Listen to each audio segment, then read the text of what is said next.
It's 1955, a Saturday morning.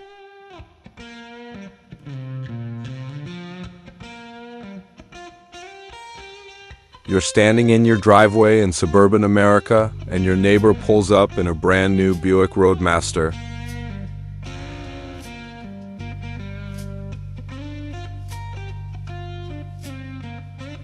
Long, chrome-laden, gleaming white in the morning sun.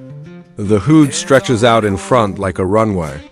There are 4 chrome portholes down each front fender, the VentiPorts, Buick called them, and they seem to pulse like a heartbeat.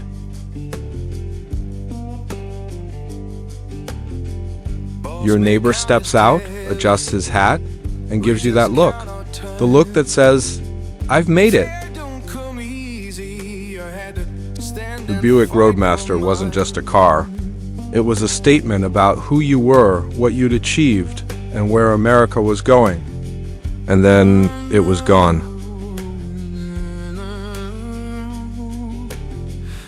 Today we're going to talk about one of the most beloved American automobiles ever made, where it came from, what it meant to an entire generation, why it disappeared, and whether there's any chance it could ever come back.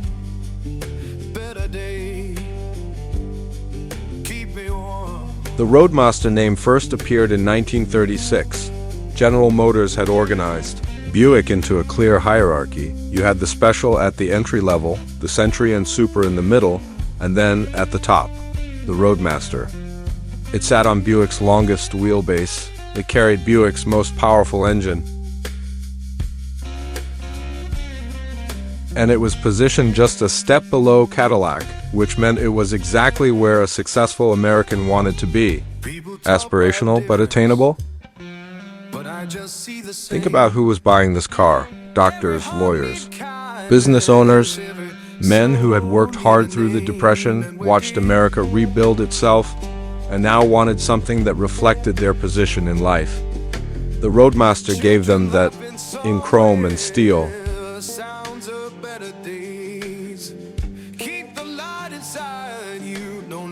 Production ran from 1936 through 1942, when World War II halted civilian auto manufacturing entirely.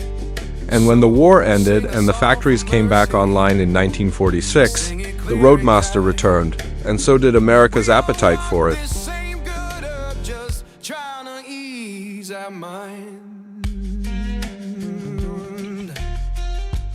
The late 1940s and 1950s were when the Roadmaster became a legend. In 1949, GM's legendary designer Harley Earl, the man who essentially invented the concept of automobile styling, refreshed the Roadmaster with a look that stopped people in their tracks. He was inspired by his own Y-Job concept car, which he'd been driving as his personal vehicle since 1938. Sweeping lines, a lower, wider stance, and those iconic VentiPorts on the front fenders. Now, those VentiPorts were originally designed with amber lights that pulsed in sync with the engine's ignition, like the car was breathing. Production realities meant the lights were removed, but the ports stayed, and they became one of the most recognizable design signatures in automotive history. If you're over 50 and you grew up in America, there's a good chance a Roadmaster was parked on your street, or your uncle had one, or you saw one at church every Sunday and thought, someday. By the mid-1950s, the Roadmaster was Buick's flagship, the best the brand had to offer. And Buick at that time was the 3rd best-selling car brand in America, behind only Chevrolet and Ford, 3rd in the entire country. Let that sink in.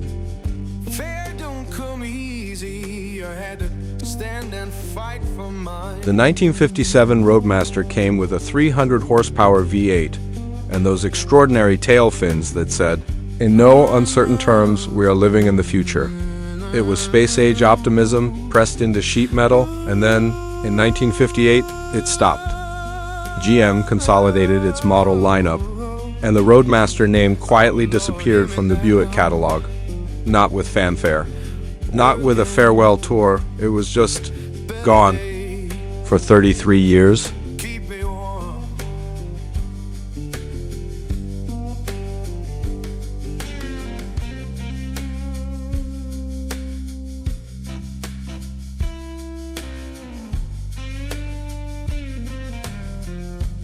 In 1991, General Motors did something surprising. They brought the Roadmaster back. Now, this wasn't a retro car in the modern sense. It wasn't self-consciously nostalgic, the way the new Thunderbird or PT Cruiser would be in the 2000s. It was something more authentic and more unusual. The 1991 Roadmaster was built on the GMB body platform, a chassis architecture that had been introduced in 1965 and barely touched since. Body-on-frame construction, rear-wheel drive, a V8 out front. 3 rows of bench seats that felt, as one writer put it, like sitting on a lazy boy. In 1991, virtually every other American car had gone front-wheel drive.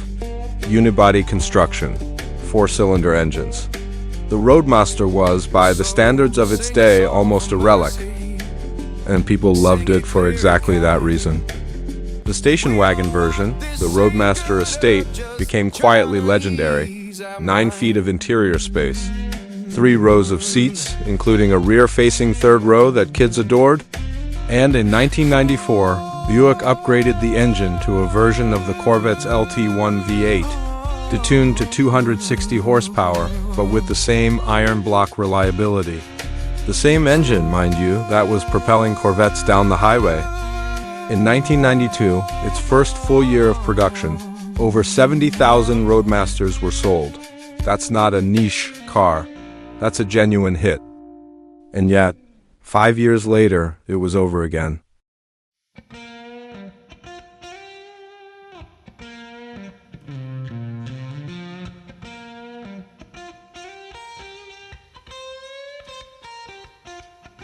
By 1996, Roadmaster sales had fallen to about 21,500 units. GM pulled the plug. Final production ended on December 13, 1996. Morning comes too early. Hands already warm. So what happened? 3 things. First, the SUV revolution. Second, GM's own priorities. Third, perception. The SUV revolution.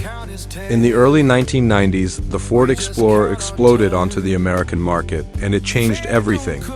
Families who had bought station wagons suddenly wanted SUVs.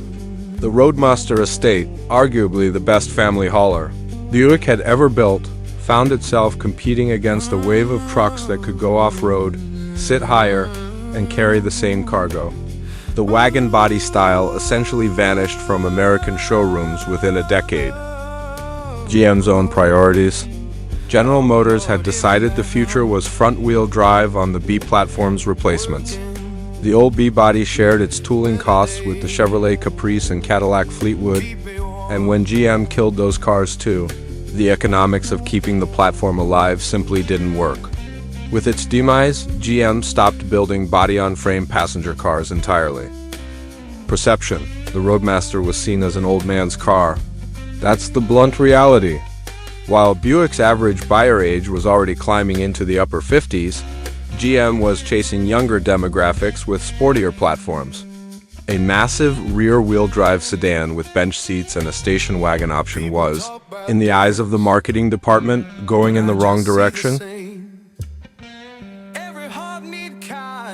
They were not entirely wrong about the market. They were, I would argue, entirely wrong about what they gave up. Here's something interesting. The Roadmaster has had a quiet cultural afterlife. The 1949 model appeared in the 1988 film Rain Man, and a whole new generation caught a glimpse of what the golden era of American automobiles actually looked like. A classic black Buick rolling across the American landscape. It fit the film perfectly. Used Roadmasters from the 1991-96 generation have become genuinely popular on the collector and used car market. People who bought them new kept them. People who missed them the first time are tracking them down now. A clean 1996 Roadmaster, a state wagon in good condition, has become a sought-after vehicle, a last survivor of a kind of car America no longer builds. What replaced the Roadmaster at Buick? First, it was the Park Avenue, a fine front-wheel drive car, but a fundamentally different thing, then the LaCrosse. Then a full pivot to SUVs and crossovers. Today, Buick sells almost exclusively crossovers. And they're competent vehicles, well-made, comfortable, but if you put one next to a 1955 Roadmaster or even a 1995 Roadmaster Estate and asked an honest question about which one a person would remember for the rest of their life, you already know the answer? As of early 2026, there are genuine rumors circulating and some published speculation about whether Buick might revive the Roadmaster nameplate. GM's Ultium electric platform is versatile enough to underpin a large sedan or wagon. The appetite for large, comfortable vehicles is shifting back, partly because people are getting tired of every car looking like a tall box. Would I believe it until I see it? No, but would it make sense? Absolutely. A large, luxurious electric Buick called the Roadmaster aims squarely at buyers who remember what that name used to mean. That might be exactly what Buick needs. The Buick Roadmaster was a car that meant something. It meant your country was back on its feet. It meant you'd made something of yourself. It meant you could drive from one coast to the other in absolute comfort and arrive looking like you meant business. Not many cars get to mean that much. And not many names, once lost, are worth bringing back. The Roadmaster might be one of them. Now, I want to hear from you. What car did you drive in your 20s? Was there a Buick in your family growing up? Tell me in the comments. I read every single one. And if you found this useful, please share it with someone who'd appreciate it. No algorithms to game here, just good people who like good cars. I'll see you next week.